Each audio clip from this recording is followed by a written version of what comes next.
Thunder cracked as Grace Owens clutched the reins of her wagon with white knuckles, the rain pelting her face like tiny needles, blurring her vision as she desperately tried to navigate the muddy trail outside Prescott, Arizona territory. It was 1878, and the spring storm had erupted without warning, transforming the usually peaceful desert landscape into a treacherous nightmare of howling wind and flash floods. "Easy now," she shouted to her team of horses as lightning split the sky. The animals reared in terror, their eyes wild with panic. Grace felt the wagon lurch violently as one wheel dropped into a washout. The horses screamed, their harnesses straining as the wagon tilted precariously. With a sickening crack, the lead horse broke free, bolting into the darkness, followed by the others in a panicked stampede. Grace tumbled from her seat, landing hard in the mud as her team disappeared into the storm, leaving her stranded with a tilted wagon full of her life's possessions. "No!" she cried, struggling to her feet. The rain hammered down relentlessly as she tried to assess the damage. The wagon wasn't broken, merely stuck, but without horses, it may as well have been anchored to the bottom of the sea. Grace huddled beneath the canvas cover, shivering as the storm raged around her. Her journey west from Philadelphia had been perilous enough before this disaster. After losing her parents to influenza last winter, she'd sold their modest home to start anew, heading to Arizona where her late father's friend had promised her employment as a schoolteacher. Now, just miles from her destination, she was stranded in a storm with night falling fast. Hours passed as Grace drifted in and out of fitful sleep. The rain eventually subsided to a gentle patter, and the first hints of dawn cast the landscape in a ghostly glow. She crawled from beneath the wagon cover, her dress caked with mud, to survey her surroundings. The trail had become a river of mud. Her wagon sat at a dangerous angle, one wheel buried deep in a washout. Of her horses there was no sign. She was utterly alone, or so she thought. "Madam, you all right?" The deep voice startled her so badly that Grace nearly fell back into the mud. A tall figure approached on horseback, emerging from the morning mist like an apparition. He rode a magnificent chestnut stallion, his broad shoulders cloaked in a duster that had seen better days. As he drew closer, Grace could make out a weathered face beneath the brim of a wide-brimmed hat, stubbled with several days' growth of beard. My horses," she stammered, suddenly aware of her bedraggled appearance. The storm spooked them. They broke free and ran. The stranger dismounted with fluid grace that belied his size. "Name's Adam Archer," he said, tipping his hat. His eyes, a startling shade of blue against his sun-bronzed skin, assessed her situation with a practiced gaze. "You're a ways from anywhere, miss." "Owens." "Grace Owens," she replied, attempting to smooth her tangled hair. "I was bound for Prescott. I have a teaching position waiting." Adam nodded, circling her wagon with a critical eye. "Wheels not broken, just stuck good, but without horses." He trailed off, then looked at her with an expression Grace couldn't quite read. "I've been tracking some Mustangs that passed through here yesterday. Might be your team got caught up with them. I could try to find them, but that could take days." Grace felt despair wash over her. "I don't have days. I'm expected in Prescott by tomorrow." Adam studied the wagon again, then the muddy trail stretching before them, before turning back to her with determination hardening his features. "Well, Miss Owens, there's only one thing for it then." He removed his duster and rolled up his sleeves, revealing muscular forearms marked with old scars. "If your wagon's lost its horses in the storm," he said, moving to the front of the vehicle, "then I'll pull it myself." Grace stared at him in disbelief. "That's impossible." "It's miles to Prescott, and the wagon weighs—" "Not alone, madam," Adam interrupted with a faint smile. My horse can help and so can you, but we need to get moving if we're going to make Prescott by tomorrow. Before Grace could protest further, Adam had unhitched his horse and was fashioning a makeshift harness from rope and leather straps from his saddlebag. His movements were swift and sure, speaking of years of experience solving problems on the trail. "You any good with a horse?" he asked as he worked. "I grew up riding," Grace answered, watching him with growing admiration. "My father kept horses in Philadelphia." Adam nodded approvingly. "Good. You'll ride Samson here and guide him. I'll push from behind when we hit the bad spots." He paused, giving her a serious look. "It won't be easy going. Trails washed out in places." Grace straightened her spine, brushing mud from her skirts. "Mr. Archer, I didn't travel 2,000 miles across this country to be defeated by a little mud. Tell me what to do." Something flickered in Adam's eyes, respect, perhaps before he turned back to his work. Within half an hour, he had rigged a system where his horse could pull from the front, while Adam himself would push or pull as needed. The first mile was excruciating. The wagon creaked and groaned as they inched forward through the mud. Grace rode Adam's horse, Samson, carefully guiding the powerful animal as Adam had instructed. Behind the wagon, Adam pushed with all his might when they encountered particularly difficult stretches. By midday, they had made perhaps 3 miles. The Arizona sun beat down mercilessly now, as though trying to make up for the previous night's storm. Grace watched Adam with growing concern as he stripped off his shirt, his skin glistening with sweat as he strained against the wagon. "We should rest," she called out, reining Samson to a halt. Adam wiped his brow with his forearm, nodding in agreement. "There's a creek up ahead. We can water the horse and catch our breath." At the creek, Grace gratefully slid from Samson's back, her legs trembling from the effort of riding for hours. She watched as Adam led the horse to drink, then filled his canteen and brought it to her. "You're doing well," he said simply, offering her the water. Grace took a long drink, studying him over the rim of the canteen. "Where did you learn to do all this? The rigging, I mean." Adam settled himself on a rock, stretching his legs before him. 12 years on the frontier teaches a man to make do. "I was an Army scout for a time, then tried my hand at prospecting. These days I break horses for ranches around the territory and do odd jobs." "And what brought you down this trail today?" A shadow crossed his face. "Looking for something I lost a while back."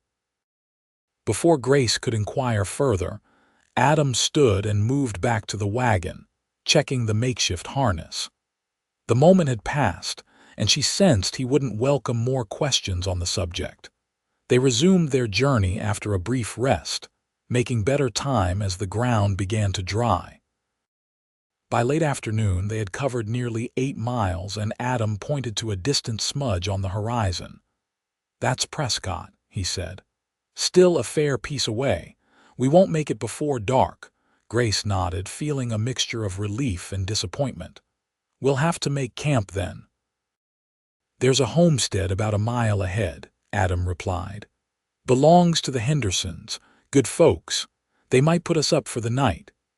The Henderson farm turned out to be a modest but well-kept property with a small house, a barn, and several outbuildings. As they approached, a weathered man with a gray beard emerged from the barn, shotgun in hand. "Who goes there?" he called. "Adam Archer, Mr. Henderson," Adam responded. "Got a lady in distress here. Her wagon lost its team in last night's storm." The shotgun lowered immediately. "Adam." "It's been an age." The older man hurried forward, his face breaking into a smile. "Martha," he shouted toward the house, "put on more coffee, we got visitors." The Hendersons welcomed them warmly, Martha clucking over Grace's bedraggled state, while her husband helped Adam unhitch Samson and secure the wagon. Before Grace knew it, she had been whisked into the house, given a set of Martha's clothes to change into, and seated at the kitchen table with a steaming bowl of stew before her. "You poor dear," Martha said, pouring coffee. "All alone on that trail in such weather. Providence surely sent Adam your way." Grace found herself warming to the motherly woman. "He's been remarkable. I don't know what I would have done without his help." "That's Adam for you," Martha replied with a fond smile. "Always there when needed, then gone like the wind afterward." Grace paused with her spoon halfway to her mouth. "You make him sound so mysterious." Martha settled into a chair across from her. "Not mysterious, just private. Adam's had his share of troubles. Lost his wife and daughter to fever 5 years back. Hasn't really settled anywhere since." "I'm so sorry to hear that," Grace said softly, thinking of the shadow she'd seen cross Adam's face earlier. "He didn't mention it." "He wouldn't," Martha replied. "But he's a good man through and through, if a bit rough around the edges." The door opened, admitting Adam and Mr. Henderson. Adam had clearly taken advantage of the farm's pump to clean up. His face was freshly washed, his damp hair pushed back from his forehead. In the warm lamplight of the Hendersons' kitchen, Grace found herself noticing details she'd missed before: the crinkles at the corners of his eyes that suggested he'd once smiled more often, the straight line of his nose, the firm set of his mouth.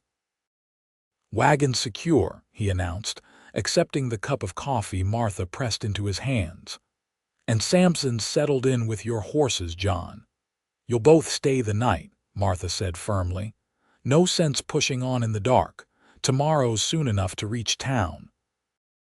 Later, as Grace lay on a comfortable pallet in the Hendersons' spare room, she found herself thinking about Adam Archer.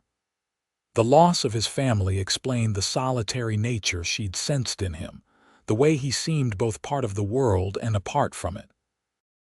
She wondered what kind of man he'd been before tragedy struck, what kind of husband and father. The thought of his suffering stirred something in her heart, a feeling of kinship. She too knew what it was to lose everyone you loved, to have to start over. Morning came with the crowing of the Hendersons' rooster. Grace rose and dressed quickly in her own clothes, which Martha had kindly washed and dried overnight.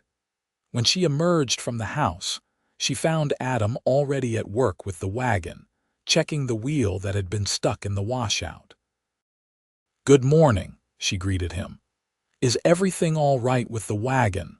Adam straightened, wiping his hands on a rag. "Axle's a bit strained, but it should hold to Prescott. There's a good wheelwright there who can set it right." Grace nodded, then hesitated before adding, "I want to thank you again for your help. I don't know how I'll ever repay you." A ghost of a smile touched Adam's lips. "No need for repayment, Miss Owens. Just doing what anyone would do." "I don't think just anyone would pull a wagon for miles," Grace replied with gentle insistence. "You've been extraordinarily kind." Adam looked away, seeming uncomfortable with her gratitude. "Best get ready to move out. John says there's another storm brewing. We should reach Prescott before it hits." After a hearty breakfast and warm goodbyes from the Hendersons, they set off again. The terrain was easier now, the trail more defined as they approached the outskirts of Prescott. By midday, they could see the town clearly, a collection of wooden buildings clustered around a central plaza, with the territorial governor's mansion standing proudly on a hill overlooking the settlement. "What will you do once I'm safely delivered?" Grace asked as they traveled. "Will you continue looking for whatever it is you lost?" Adam glanced at her sharply. "Martha's been talking, I see. She mentioned your loss," Grace admitted. "I'm sorry if that upsets you." Adam was silent for a long moment, his eyes fixed on the horizon. "Some things can't be found once they're gone," he finally said, "but I keep looking anyway." Grace sensed he wasn't speaking only of his family. "What were you really tracking when you found me?" she asked gently. "A horse," Adam replied after a pause. "A black stallion with a white blaze." I raised him from a colt, trained him myself. He was special. After Emma and the baby died, I wasn't in my right mind for a while. Left him with a friend while I went away. When I came back, the friend's place had been raided by bandits. Samson was there, but Midnight was gone. And you've been looking for him ever since? On and off, Adam acknowledged. I pick up rumors from time to time. Someone saw a black stallion with a white blaze running with a band of Mustangs, or a man matching Midnight's description pass through town. I follow the leads when I can. Grace felt her heart go out to him. This horse represented more than just property, it was a connection to his life before loss shattered it. I hope you find him, she said simply.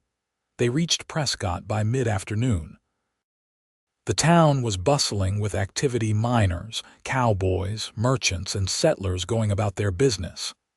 Adam guided them directly to the schoolhouse, a tidy white building near the church. This should be it, he said, bringing the wagon to a halt. Grace felt a flutter of nerves as she looked at the building that would be the center of her new life. Yes, this matches the description in Mr. Garrett's letter. Adam helped her down from the wagon. I'll see about getting those wheels fixed for you. The livery stable is just down the street. They might know something about your missing horses. You don't have to do that, Grace protested. You've done more than enough already. Adam shook his head.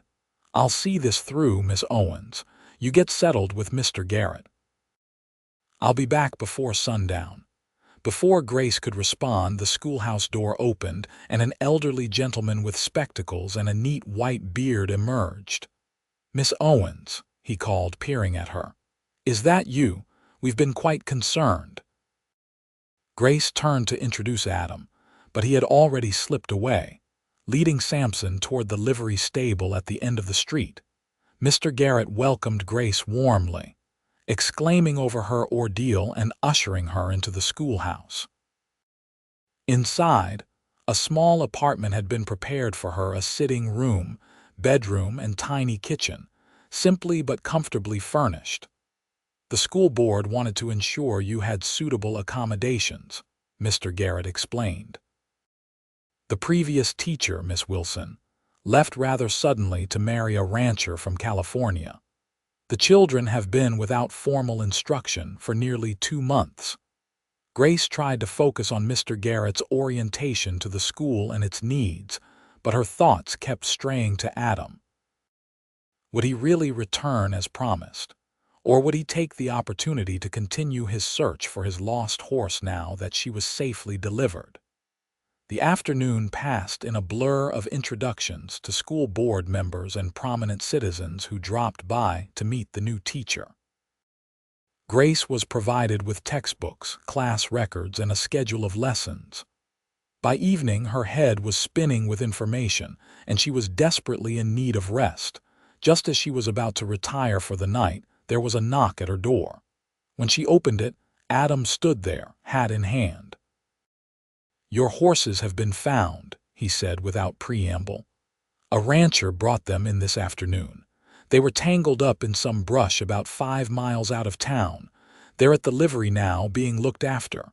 Relief washed over Grace. That's wonderful news. Thank you for arranging it. The wheelwright has your wagon, Adam continued. Says he can have it fixed by tomorrow afternoon. I paid him in advance. He reached into his pocket and produced a receipt which he handed to her. You paid. But I can't let you consider it a welcome gift, Adam interrupted. Besides, I got a fair price. He owed me a favor.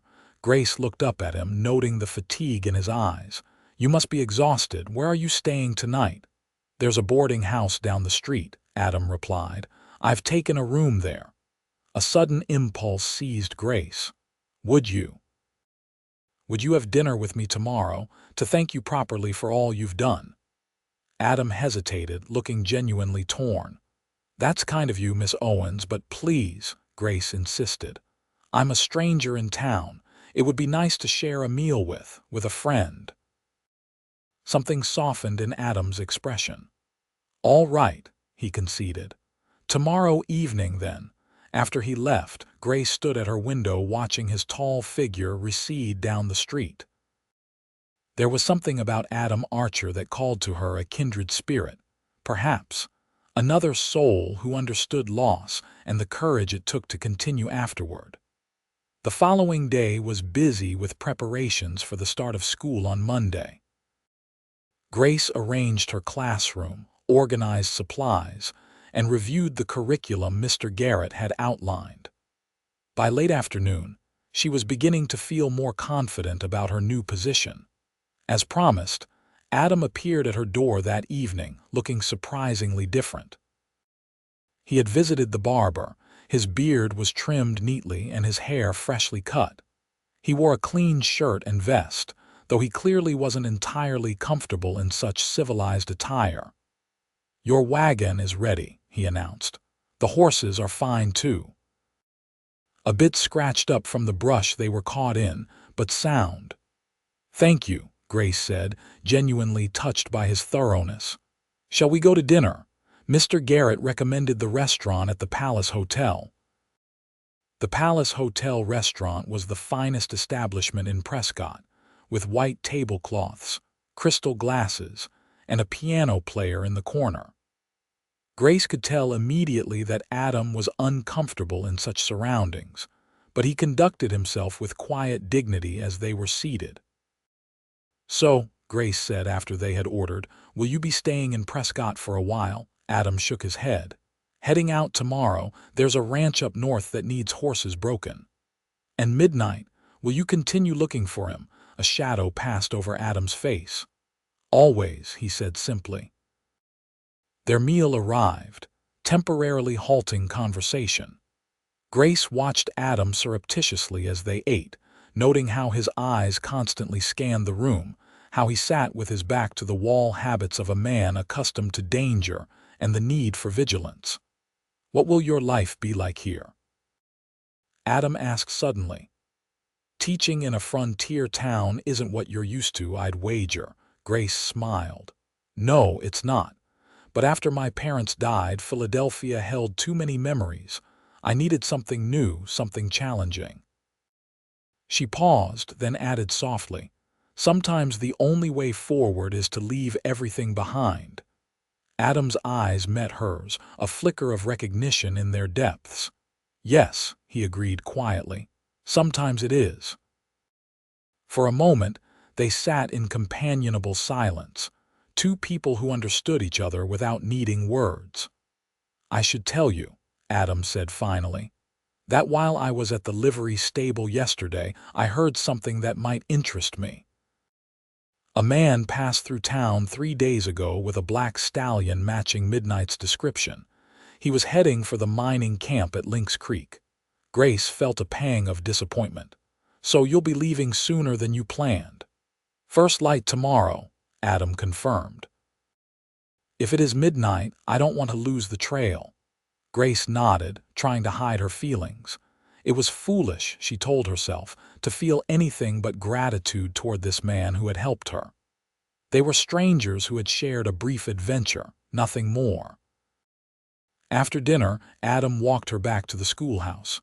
At her door, an awkward silence fell between them. "I want to thank you again," Grace said. "Not just for the practical help, but for your kindness. It meant a great deal to me." Adam shifted uncomfortably. "You don't need to thank me, Miss Owens." "Grace," she corrected him. "After all we've been through, I think you can call me Grace." A ghost of a smile touched his lips. "Grace, then." For a moment she thought he might say more, but he merely tipped his hat and turned to go. "Adam," she called after him. He paused, looking back. "I hope you find what you're looking for."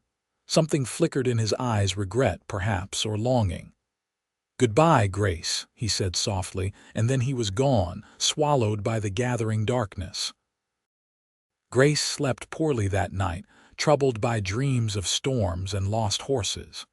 She woke early, drawn to the window by an inexplicable urge. The street below was empty in the pre-dawn light, the town still slumbering. Adam would be leaving soon, she realized, heading north to Lynx Creek on the trail of his lost horse. She would likely never see him again. The thought brought an unexpected ache to her heart. In just 2 days, Adam Archer had become important to her in ways she couldn't fully articulate. There was a connection between them, a mutual understanding born of shared experiences with loss and resilience. On impulse, Grace dressed quickly and made her way to the livery stable. The streets were beginning to stir, shopkeepers sweeping their boardwalks, the smell of fresh bread wafting from the bakery. At the stable, she found Adam saddling Samson, his few possessions packed in saddlebags. He looked up at her approach, surprise evident in his face. "Grace, you're up early." "I wanted to see you off," she said simply, "and to give you this." She held out a small package wrapped in brown paper. Adam took it hesitantly. "What is it? Open it." He unwrapped the package to reveal a small leather-bound journal. "It was my father's," Grace explained. "He used it to record his thoughts during difficult times. I thought you might find it useful on your travels." Adam ran his fingers over the smooth leather, visibly moved by the gesture. "I can't accept this," he said. "It's a family keepsake." "I want you to have it," Grace insisted. "To remember that even in our darkest moments, we're not truly alone." Adam's eyes met hers, and for a moment the barriers he kept so carefully in place seemed to lower. "Thank you," he said softly. "I'll treasure it." Impulsively, Grace reached up and kissed his cheek. "Good luck, Adam Archer." He stood frozen for a moment, then nodded once before mounting Samson. With a final look at Grace, he rode out of the stable yard and disappeared down the street toward the northern trail. Grace watched him go, a curious emptiness settling in her chest. Then, squaring her shoulders, she turned and walked back to the schoolhouse. She had a new life to begin, children to teach, a community to join. There was no time for regrets over brief encounters with solitary cowboys, no matter how compelling they might be. The weeks that followed were busy ones for Grace. She threw herself into her teaching duties with enthusiasm, quickly winning the respect of her pupils and the approval of the school board. Prescott proved to be a welcoming community, and Grace found herself invited to social gatherings, church functions, and family dinners. Among her suitors, for there were several, in a town where unmarried women were scarce, was Timothy Foster, the bank manager's son. Handsome, well-educated, and unfailingly polite, Timothy represented everything that would have been considered a good match in Philadelphia society. "You and Timothy looked well together at the dance on Saturday," Martha Henderson commented one afternoon when Grace was visiting the farm. "He seems quite taken with you." Grace smiled noncommittally. "He's very kind." Martha gave her a shrewd look. "But not what you're looking for," Grace sighed, setting down her teacup. "I don't know what I'm looking for, Martha. Timothy is exactly the sort of man my parents would have approved of. Steady, reliable, with good prospects." "But," Martha prompted. "But I feel nothing when he takes my hand," Grace admitted. "No spark, no connection." Martha nodded knowingly. "Not like with a certain horse trainer who pulled your wagon through the mud." Grace felt herself blush. "Is it that obvious?" "Only to someone who was watching," Martha replied with a gentle smile. "You've heard nothing from him, I take it?" "No," Grace said, trying to keep the disappointment from her voice. "But that's to be expected. He was following a lead on his horse." "He has his own path to follow." June turned to July, and July to August. The Arizona summer blazed across the land, turning the countryside golden.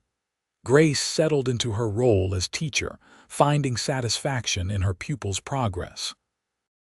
Yet in quiet moments, her thoughts often drifted to Adam Archer, wondering where his search had taken him, whether he had found his lost horse or perhaps something else he hadn't expected to need.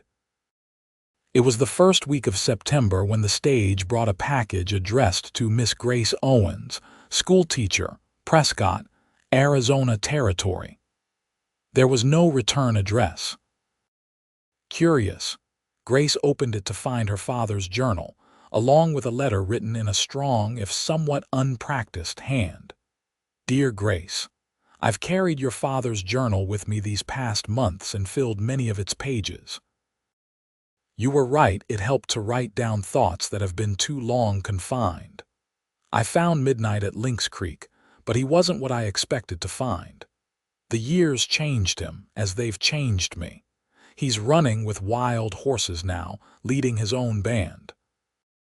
I watched him for 2 days before deciding to let him be. Some things, once lost, are meant to stay free. I've been doing some thinking about what you said regarding leaving everything behind to move forward. You were braver than I've been. For 5 years, I've been chasing ghosts, unable to settle anywhere for fear of losing again what I might come to care about. I don't know if Prescott has become home to you, or if the life you're building there brings you happiness. But if you're reading this letter and thinking there might be room in that life for a broken-in cowboy who's finally ready to stop running, look for me at Henderson's farm on the first Sunday of October. If you're not there, I'll understand. Either way, thank you for the gift of your father's journal, and for showing me that courage isn't about facing danger but about facing life. Yours, Adam. Grace read the letter 3 times, her heart pounding. Today was Wednesday, September 4th. The first Sunday of October was less than a month away. The days that followed passed with excruciating slowness. Grace went about her duties as teacher with outward calm, but inwardly her thoughts were in tumult. What did she really know about Adam Archer? A few days of shared hardship, an evening's conversation, and a letter that suggested a man struggling to find his way back to life after devastating loss. Yet there was that undeniable connection, that sense of recognition she'd felt in his presence. Was it enough to build something upon? You seem distracted lately, Timothy Foster remarked after church one Sunday. Is everything all right? Grace summoned a smile. Just busy with school preparations, she lied, feeling a twinge of guilt. Timothy had been attentive and kind and deserved honesty. Actually, Timothy, there's something I should tell you. Understanding dawned in his eyes before she could continue. There's someone else, he said quietly. Grace nodded. I'm sorry. Timothy gave her a rueful smile. Don't be. I had a feeling your heart wasn't engaged. He squeezed her hand gently. I hope he deserves you. As October approached, Grace found herself making preparations. She wasn't entirely conscious of having her best dress cleaned and pressed, arranging for a substitute teacher for Monday should she need one. She told herself that she was merely being practical, not presumptuous, but the flutter in her stomach whenever she thought of seeing Adam again belied her attempts at cool rationality. The first Sunday of October dawned clear and crisp, with just a hint of autumn in the air. Grace rose early, dressed with care, and arranged to borrow a horse from the livery stable. By mid-morning, she was riding toward the Henderson farm, her heart racing with anticipation and nervousness in equal measure. As she crested the final hill before the Henderson property, Grace reined in her horse. The farmhouse was visible in the distance, smoke curling from its chimney. And there, sitting on the fence of the corral, was a familiar figure. Adam had seen her. He stood now, watching her approach, his stance betraying nothing of his thoughts. Grace urged her horse forward, maintaining a steady pace though she longed to gallop the remaining distance. When she reached the farmyard, Adam stepped forward to help her dismount. His hands were warm and strong at her waist as he lifted her down, and for a moment they stood close enough that she could see the flecks of gold in his blue eyes. You came, he said simply. Yes, Grace replied, suddenly shy. Your letter. It meant a great deal to me. Adam's gaze searched her face. I wasn't sure you'd want to see me again. I didn't exactly make a good exit. You had something important to do, Grace said. Did you really let midnight go? A shadow of old pain crossed Adam's face, but it passed quickly. He wasn't mine anymore. Maybe he never really was. He paused, then added quietly, "Some things you have to let go of before you can hold anything new." Grace nodded, understanding the deeper meaning behind his words. "And have you?" "Let go. I'm trying," Adam replied honestly. "It's not easy, but I'm trying." Martha appeared at the farmhouse door then, calling them in for dinner. The afternoon passed pleasantly, with conversation flowing easily around the Hendersons' table. Adam spoke of his travels since leaving Prescott, of the people he'd met, and the work he'd done.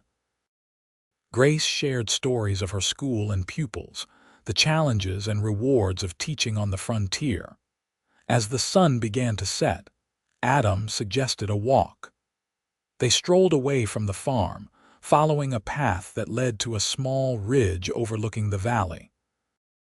"It's beautiful here," Grace said, gazing at the landscape painted in shades of gold and amber by the setting sun.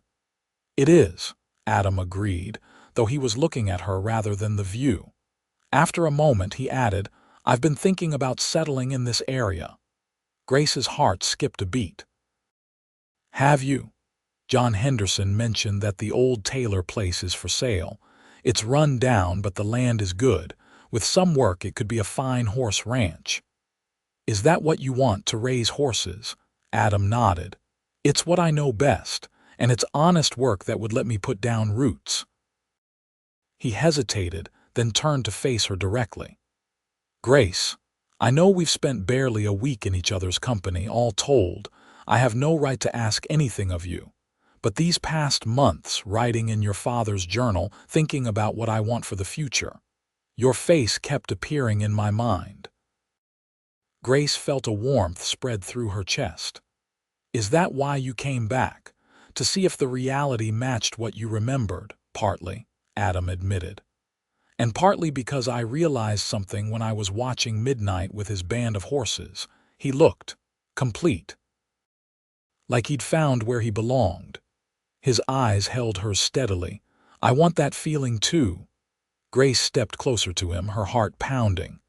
"And do you think you might find it here?" "I think," Adam said softly, "that I might find it wherever you are." The simple declaration, spoken without flourish but with profound sincerity, moved Grace deeply.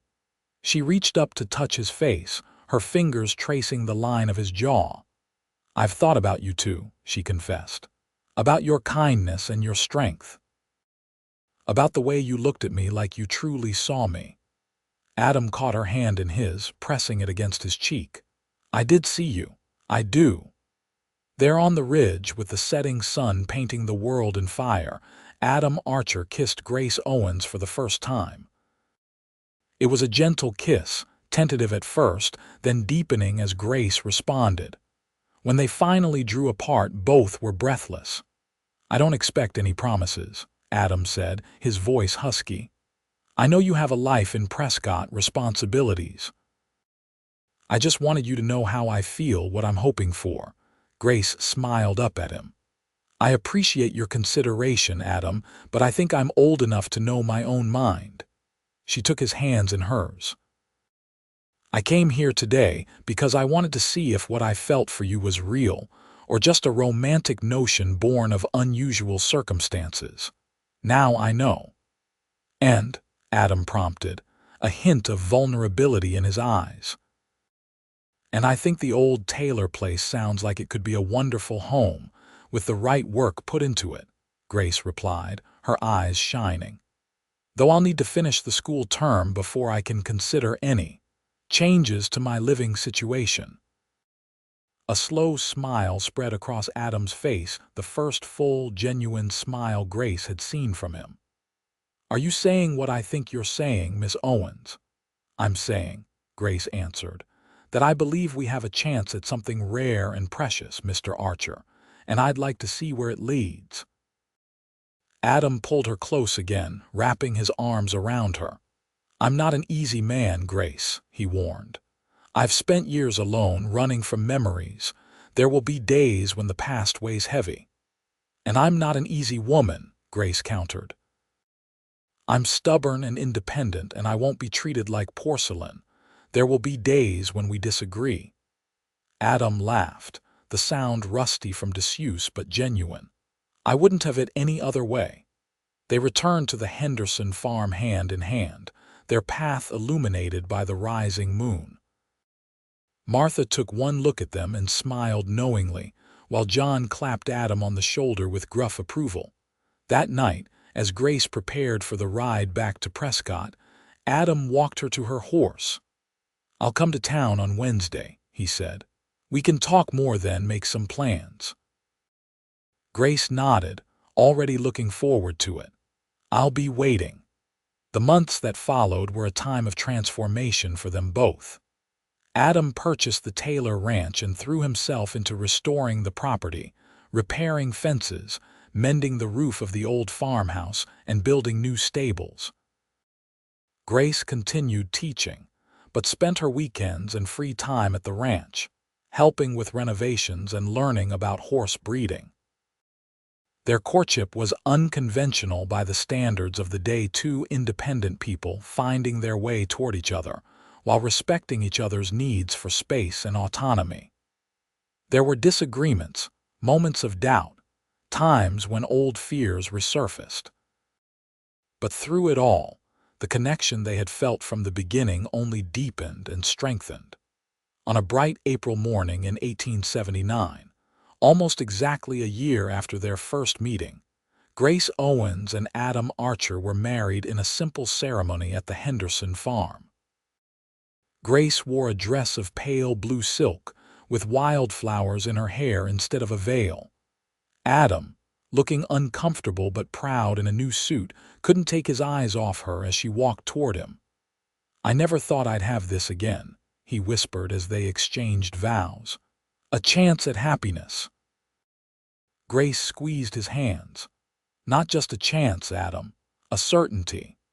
They built their life together on the Taylor Ranch, which flourished under their joint care.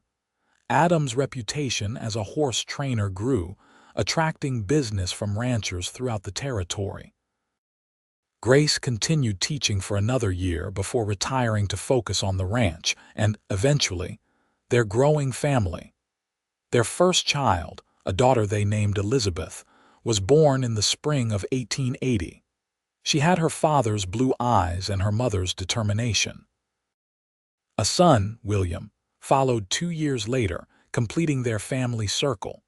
And sometimes, on clear nights, they would sit on the porch of their home, watching the stars while their children slept within. Adam would take Grace's hand in his, still marveling at the journey that had brought them together. "You ever think about that storm?" he asked once. "If it hadn't happened, if your horses hadn't been spooked, we would have found each other some other way," Grace answered with certainty. "Some things are simply meant to be."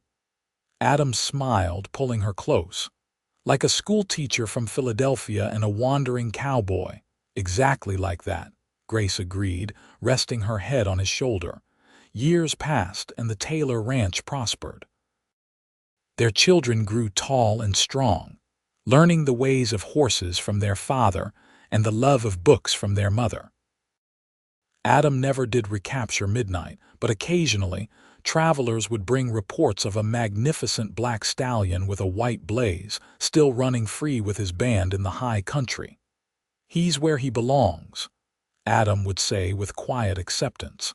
"Just as I am." And on stormy nights, when thunder crashed over the Arizona desert and rain lashed against the windows of their snug home, Adam and Grace would hold each other close, remembering that first desperate meeting, a lost wagon, frightened horses, and the words that had changed both their lives forever. "If your wagon's lost its horses in the storm, then I'll pull it myself." Simple words, spoken by a man who had no idea that in helping a stranger, he was finding his way home. Words that had led to a love as vast and enduring as the western sky. A love that had begun in crisis but flourished in peace. growing stronger with each passing year, until it became a legend told throughout the territory, the story of the cowboy who pulled a wagon through the mud, and in doing so, found everything he never knew he was looking for. As they celebrated their 30th wedding anniversary, surrounded by children, grandchildren, and friends, Adam took Grace's hand just as he had that first day. Her hair was streaked with silver now, his face more deeply lined, but the connection between them remained undiminished by time. "I'd still pull that wagon for you," he whispered. "Across the whole territory if I had to." Grace's eyes shone with love and memory.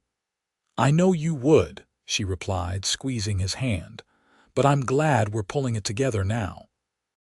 And that, perhaps, was the true miracle of their journey, not that they had found each other against all odds, but that they had built something lasting and beautiful together, a life rich with love and purpose, proving that even the most broken hearts can heal when given the chance to love again.